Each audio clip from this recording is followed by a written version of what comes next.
नमस्कार, KP news के bulletin में आपका स्वागत है। मैं हूं पूजा आपके साथ। चलिए शुरू करते हैं आज की खबरों का सिलसिला। उससे पहले एक नजर आज की सुर्खियों पर डालते हैं। इधर बारिश के कारण सड़कों पर घंटों पानी जमा रहा, वाहनों की आवाजाही में कठिनाई। सिद्धरामैया ने बीजेपी के सरकार गिरने के दावों पर पलटवार किया। एचडी कुमारस्वामी को जांच के लिए सीएम को पेन ड्राइव सौंपनी चाहिए, सतीश जारकिहोली। चौथे फेज के बाद अखिलेश यादव ने बहुजन समाज से की ये अपील, साथ में थे मल्लिकार्जुन खड़गे। घाटकोपर होर्डिंग हादसे में मरने वालों की संख्या हुई 16, मलबे के नीचे से मिली 2 और लाशें। विधायक अमानतुल्लाह और बेटे को भारी पड़ा, नोएडा में हंगामा, अब यूपी पुलिस कर रही तलाश।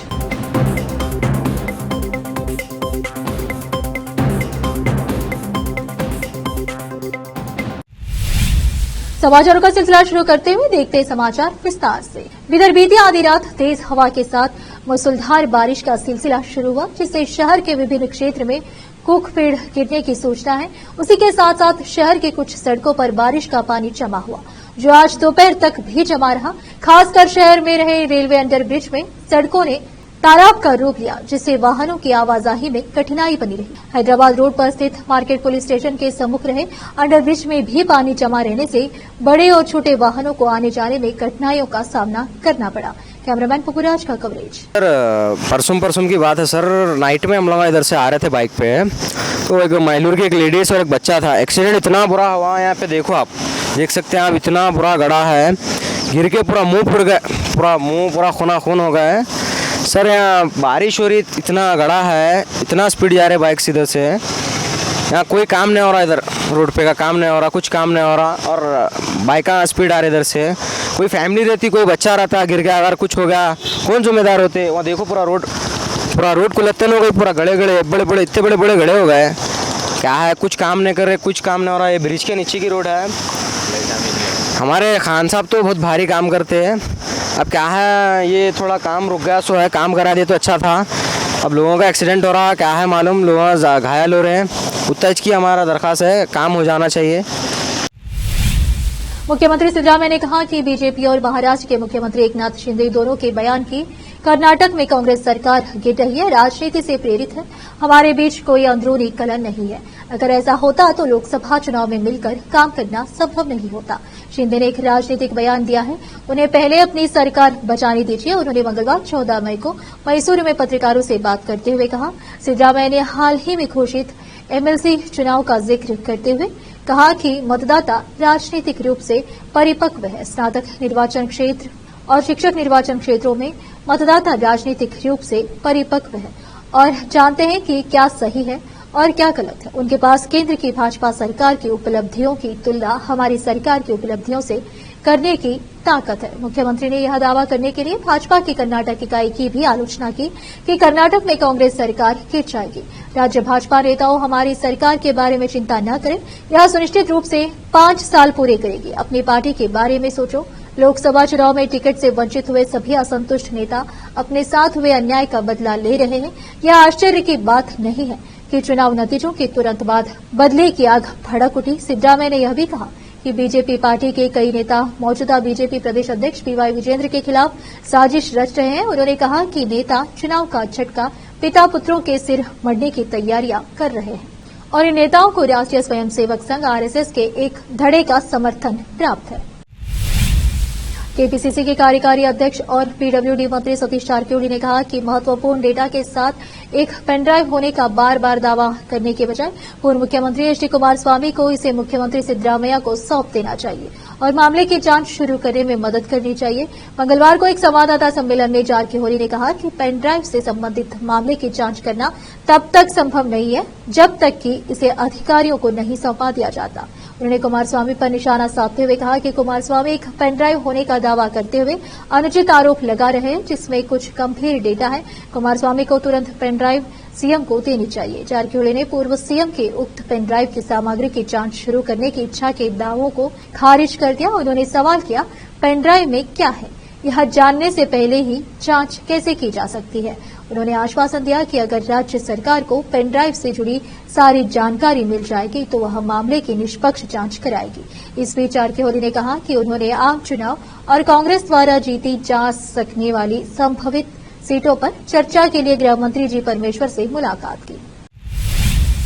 भारतीय मौसम विज्ञान विभाग आईएमडी ने आने वाले दिनों में दक्षिण पश्चिमी मानसून की शुरुआत तक और अधिक तूफान और धूल भरी आंधी के लिए अलर्ट जारी किया, जबकि राज्य या देश के लिए कोई लू की चेतावनी नहीं है। घाटकोपर की घटना का हवाला देते हुए जहां एक ईंधन आउटलेट पर एक अवैध होर्डिंग गिरने से कम 14 लोगों की जान चली गई, विभाग ने लोगों को सतर्क और सुरक्षित रहने की सलाह दी है। इसी तरह की घटनाएं आंधी या धूल भरी आंधी के कारण भी हो सकती है।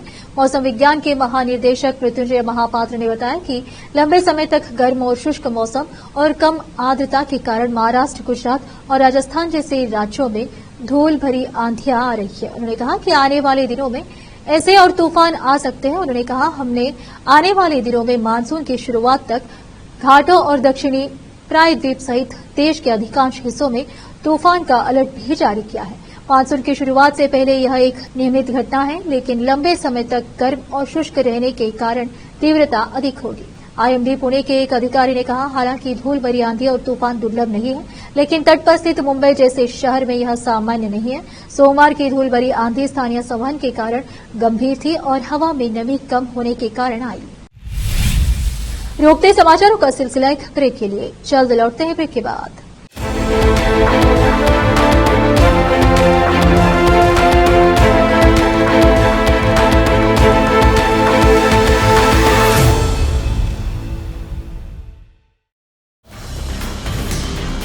हिंदुस्तान के हर कोने में हम हैं मौजूद।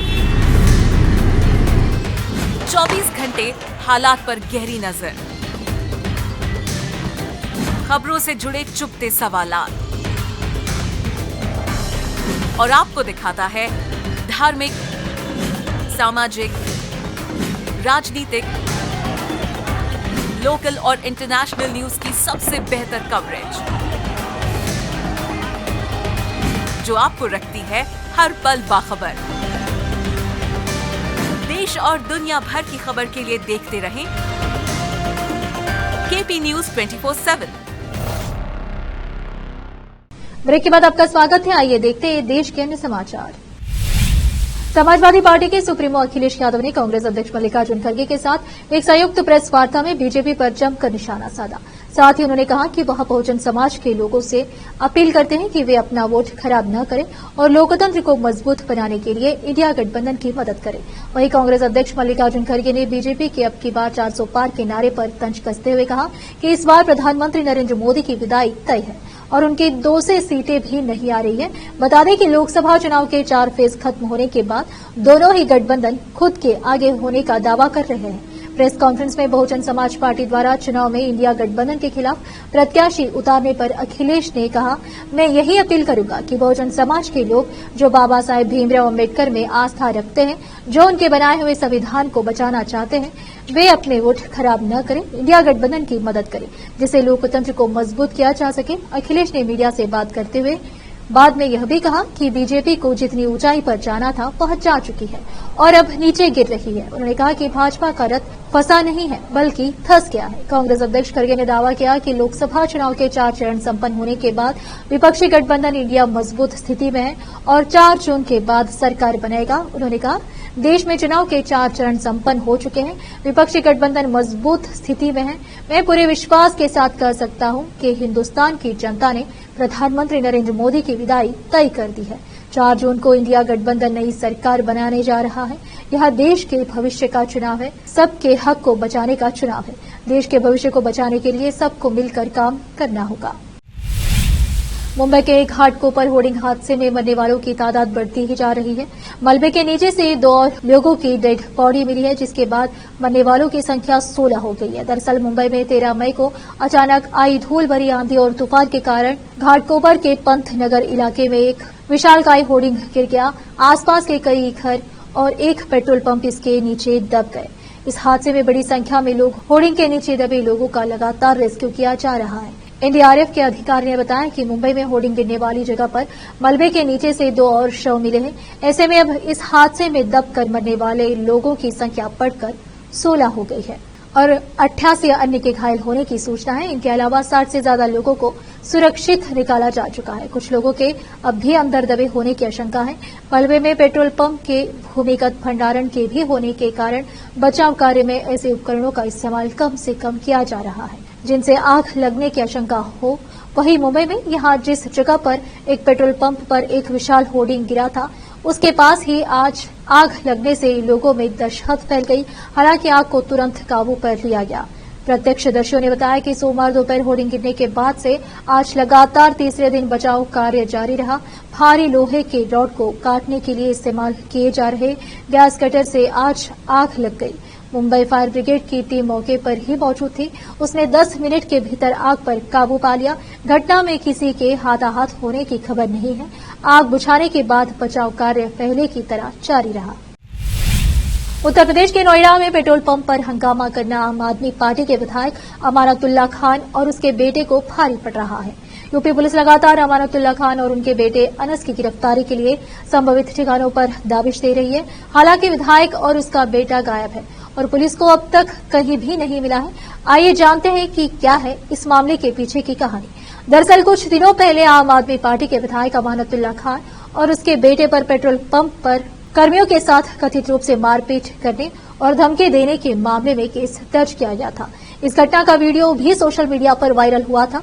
यूपी पुलिस ने दोनों पर नोएडा के सेक्टर 95 स्थित पेट्रोल पंप पर 7 मई को सेल्समैन समेत अन्य कर्मचारियों के साथ मारपीट, हत्या के प्रयास, लूटपाट करने का मामला दर्ज किया है। यूपी पुलिस ने अदालत से आप विधायक अमानतुल्लाह, उनके बेटे अनस और अबू बकर के खिलाफ गैर जमानती वारंट भी जारी करवा लिया है। नोएडा पुलिस के अधिकारियों ने दिल्ली पुलिस से आप विधायक, उसके बेटे और साथ ही अबू बकर के आपराधिक इतिहास की जानकारी मांगी है। पुलिस ने इस मामले में अनुसूचित जाति, अनुसूचित जनजाति अधिनियम की धारा बढ़ाई है। यूपी के महोबा में सीएम योगी ने विपक्ष पर जमकर निशाना साधा है। उन्होंने कहा कि सपा, बसपा और कांग्रेस ने तो केवल माफिया ही थी। 2017 के पहले तो डकैतों का आतंक था। सीएम ने इस दौरान पाकिस्तान, एटम बम और राम मंदिर पर भी बात की। सीएम योगी ने कहा 2017 से पहले डकैतों का आतंक था, बड़े बड़े माफिया थे। सपा, बसपा और कांग्रेस ने तो केवल माफिया थे, अराजकता फैला रहे थे, लूट खसोट मचा रहे थे, सड़कों को बर्बाद कर रहे थे, नौजवानों के जीवन के साथ खिलवाड़ कर रहे थे, बेटी और व्यापारी की सुरक्षा खतरे में थी, विकास ठप पड़ा हुआ था। सीएम योगी ने कहा पाकिस्तान की आबादी कितनी है? 23 से 24 करोड़। पीएम मोदी ने 25 करोड़ लोगों को गरीबी से बाहर निकालकर खुशहाल जीवन जीने के लिए आगे बढ़ाया। पाकिस्तान की जितनी आबादी है उससे ज्यादा लोग हमारे यहाँ गरीबी से उभरे हैं, जो पाकिस्तान का राग अलाप रहे हैं। इनसे बोलो कि अगर पाकिस्तान से इतना प्यार है तो हिंदुस्तान में बोझ क्यों बने हुए हैं? जाओ ना पाकिस्तान, वहां भी कटोरी लेकर भीख मांगो। सीएम योगी ने कहा इंडी गठबंधन के लोग धमकी देते हैं, कहते हैं कि पाकिस्तान के खिलाफ मत बोलो, उनके पास एटम बम है। हमने कहा कि हमारा एटम बम फ्रिज में रखने के लिए बना है क्या? सीएम ने कहा कि क्या राम भक्तों पर गोली चलाने वाले भारत पर शासन करेंगे? हिंदुओं के हत्यारों को सत्ता सौंपेंगे क्या? कतई नहीं होना चाहिए ये पाप। राजस्थान के झुंझुनू से राहत देने वाली खबर सामने आई है। जानकारी के मुताबिक जिले के खेतड़ी में हिंदुस्तान कॉपर लिमिटेड की खदान की लिफ्ट टूटने से अंदर फंसे 14 अधिकारियों को सुरक्षित बाहर निकाल लिया गया है। हालांकि एक अन्य शख्स की मौत हो गई है। जानकारी के मुताबिक लिफ्ट टूट जाने के कारण अधिकारी 1800 से अधिक फीट की गहराई में फंसे हुए थे। हालांकि अब उन्हें सुरक्षित बाहर निकाल लिया गया है। बता दें कि राजस्थान के सीएम भजनलाल शर्मा भी खुद इस घटना पर नजर बनाए हुए थे। झुंझुनू सरकारी अस्पताल के डॉक्टर प्रवीण शर्मा ने बताया था कि खदान में फंसे सभी लोगों को सुरक्षित बचा लिया गया है। उनमें से 3 की हालत गंभीर थी और उन्हें जयपुर रेफर किया गया है। झुंझुनू सरकारी अस्पताल के नर्सिंग स्टाफ ने बताया है कि किसी के हाथ तो किसी के पैर में फ्रैक्चर है, सब सुरक्षित है। सीडी की मदद से रेस्क्यू ऑपरेशन चलाया गया है। हालांकि अब खबर आई है कि इनमें से एक की मौत हो गई है। ग्वालियर पुलिस महानिरीक्षक कार्यालय में पदस्थ एक महिला एएसआई और पुलिस कांस्टेबल अचानक से लापता हो गए। दोनों 7 मई को मतदान के लिए अपने अपने घर से निकले थे। दोनों मतदान कराने के बाद से अपनी ड्यूटी पर वापस नहीं लौटे। दोनों के फोन भी बंद बताए जा रहे हैं। जब परिजनों ने ऑफिस में पता किया तो सामने आया कि वे ऑफिस आए ही नहीं। अब आईजी अरविंद कुमार सक्सेना ने दोनों को सस्पेंड कर पुलिस लाइन अटैच कर दिया। महिला एएसआई के परिवार वालों ने आईजी को बताया कि उनकी बेटी का ऑफिस के ही एक कांस्टेबल से प्रेम प्रसंग चल रहा था। उन्हें शक है कि दोनों एक साथ ही कहीं चले गए हैं और शादी कर ली है। इस बीच जानकारी मिली है कि दोनों ने दिल्ली में आर्य समाज रीति रिवाजों से शादी कर ली है। वहीं महिला एएसआई के परिवार ने गायब होने की रिपोर्ट भी दर्ज करा दी है। इस बारे में ग्वालियर रेंज के आईजी अरविंद कुमार सक्सेना ने बताया कि 7 मई को लोकसभा चुनाव में मतदान था और कार्यालय में पदस्थ महिला एएसआई निशा जैन और कांस्टेबल अखंड यादव की इसमें ड्यूटी लगी थी। मतदान के बाद 8 मई को दोनों अपने घरों से निकले लेकिन ड्यूटी पर नहीं आए। फिर 9 मई को भी ड्यूटी ज्वाइन नहीं की। इस कारण दोनों को निलंबित कर दिया गया है। एक बार फिर से रुकते एक ब्रेक के लिए, जल्द लौटते हैं ब्रेक के बाद।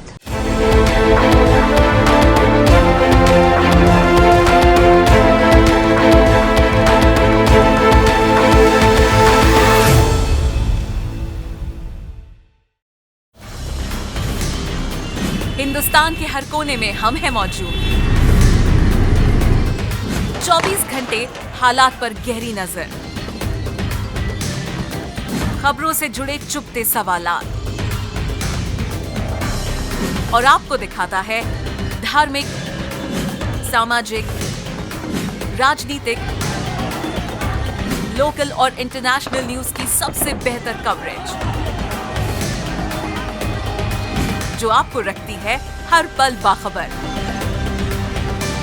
देश और दुनिया भर की खबर के लिए देखते रहें केपी न्यूज 24/7। ब्रेक के बाद आपका स्वागत है। आइए अब देखते हैं अंतर्राष्ट्रीय समाचार। अमेरिका ने ईरान से कहा है कि वह यमन के हुती विद्रोहियों को भारी मात्रा में हथियारों की आपूर्ति करना बंद करे, क्योंकि इन हथियारों से लड़ाकों को लाल सागर और अन्य स्थानों पर जहाजों पर हमला करने में मदद मिलती है। बता दें कि यमन के हुतियों ने गाजा पर इजरायल के हमले के खिलाफ लाल सागर और अदन की खाड़ी में जहाजों को निशाना बनाए रखना जारी रखा है।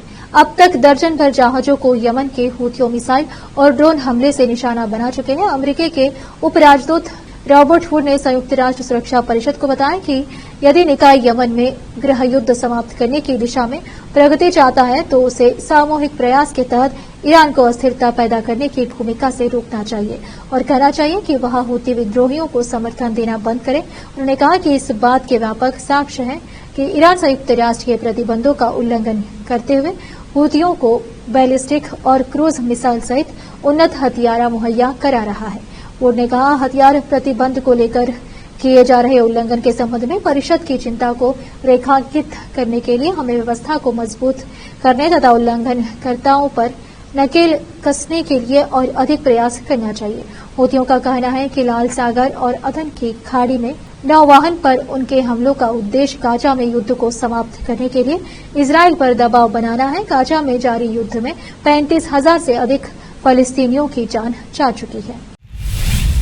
सूर्य की एक तेज ज्वाला ने अमेरिका में हलचल मचा दी है। पिछले 20 वर्षों में ऐसी सौर ज्वाला पहले कभी नहीं देखी गई। इस बात से अमेरिका के वैज्ञानिक भी बेहद हैरान है। वैज्ञानिकों के अनुसार अमेरिका में सूरज से मंगलवार को निकली ज्वाला इतनी ज्यादा असरदार थी कि उसे अब तक लगभग 2 दशकों में पैदा हुई ज्वालों में सबसे बड़ी माना जा रहा है। अभी कुछ दिन पहले ही पृथ्वी पर भयंकर सौर तूफान का प्रभाव पड़ा था। इसकी वजह से अज्ञात स्थानों पर चमकदार उत्तरी रोशनी पैदा हो गई थी। अमेरिकी वैज्ञानिकों ने इस सोलर ज्वाला के निकलने की एक खास वजह बताई है, जो पूरी दुनिया के लिए national oceanic and atmospheric administration NOAA ने एक अद्यतन जानकारी में कहा अब तक नहीं हुआ।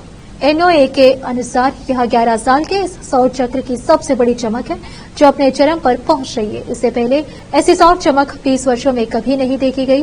वैज्ञानिकों ने कहा कि इस सौर ज्वाला से दुनिया के लिए एक बड़ा संकेत है। इसमें अच्छी खबर यह है कि पृथ्वी इस बार आग के प्रभाव क्षेत्र से बाहर होनी चाहिए, क्योंकि सूर्य के एक हिस्से पर भड़की ज्वाला पृथ्वी से दूर जा रही है। नासा की सोलर डायनेमिक्स वेधशाला ने ज्वाला के एक्सरे चमक को कैमरे में दर्ज किया। यह साल 2005 के बाद के सबसे गहरी चमक थी। कोलोराडो के बोल्डर में NOAA के स्पेस वेदर प्रेडिक्शन सेंटर में ब्रायन ब्रेशर ने कहा कि जब वैज्ञानिक अन्य स्रोतों से आंकड़े इकट्ठा करेंगे तो यह और भी चमकदार हो सकती है।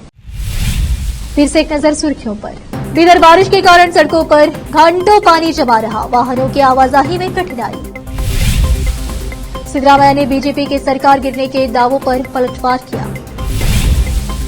एचडी कुमारस्वामी को जांच के लिए सीएम को पेन ड्राइव सौंपनी चाहिए, सतीश जारकिहोली।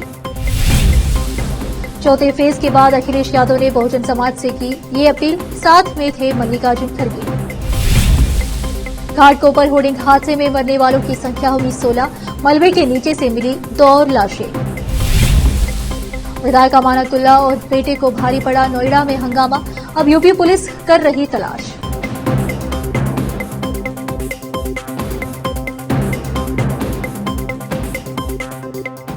केपी न्यूज के बुलेटिन में आज इतना ही। आप देख रहे थे हमारा चैनल केपी न्यूज 24/7। धन्यवाद।